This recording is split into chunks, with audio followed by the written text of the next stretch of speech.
With no let-up to the fighting, governments backing opposition forces are considering new ways to support the rebellion against embattled Syrian President Bashar al-Assad, with government troops now massing near rebel-held parts of the city of Aleppo.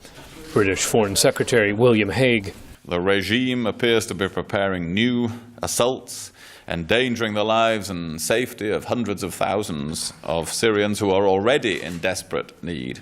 U.S. Secretary of State John Kerry says the dangers made worse by Assad allies Hezbollah and Iran. So we are focusing our efforts now on doing all that we can to support the opposition as they work to change the balance on the ground. Kerry and Russian Foreign Minister Sergei Lavrov are working toward talks on a new transitional authority for Syria. That will be the focus of next week's G8 summit, says its host, British Prime Minister David Cameron. We should use the G8 to try and bring pressure on all sides to bring about what we all want in this House, which is a peace conference, a peace process, and the move towards a transitional government in Syria. And I'm delighted to tell the House that President Putin will be coming in advance of the G8 for meetings in Downing Street on Sunday, when we can discuss this. President Putin says Western democracies backing the opposition do not understand what's happening in Syria.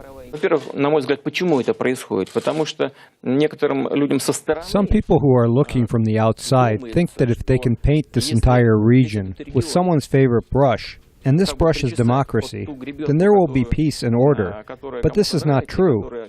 You cannot do anything, especially from the outside, without taking into account the history, tradition, and religious specifics of this region. The conflict sent tens of thousands of refugees into Jordan and Lebanon and Turkey, adding to pressure for a political solution, says U.S. Institute of Peace analyst Steve Heydemann. I think world leaders feel that, again, unless they can find some way to get the parties together, begin to get them talking, we will confront a disaster in which perhaps half of all Syrians, 11 million people, will be in need of assistance by the end of this year. Hague says the scale of human suffering inflicted by President Assad beggars belief. The campaign of murder and tyranny that they have waged for more than 800 days now is not only a moral outrage, it's a grave threat to the wider region, it's a danger to our own national security.